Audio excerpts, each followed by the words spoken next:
ఈ వీడియో చూస్తున్న వారికి నమస్తే అండి. మన ఛానల్ ఇన్ఫర్మేషన్ జెన్యున్గా ఉంటుంది.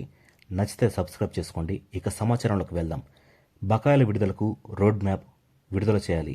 ఉద్యోగులకు బకాయి ఉన్న సుమారు 20,000 కోట్ల రూపాయలు చెల్లించేందుకు వెంటనే రోడ్ మ్యాప్ ఇవ్వాలని యూటీఎఫ్ ప్రభుత్వాన్ని డిమాండ్ చేసింది.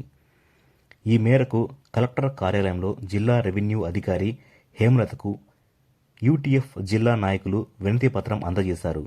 ఉద్యోగులు ఉపాధ్యాయులకు 2023 జూలై నుంచి అమలు కావాల్సిన 12వ పీఆర్సీ కోసం తక్షణమే పీఆర్సీ కమిషనర్ను నియమించి పునరుద్ధరించాలని కోరారు. వెంటనే ఐఆర్ ప్రకటించాలని డిమాండ్ చేశారు.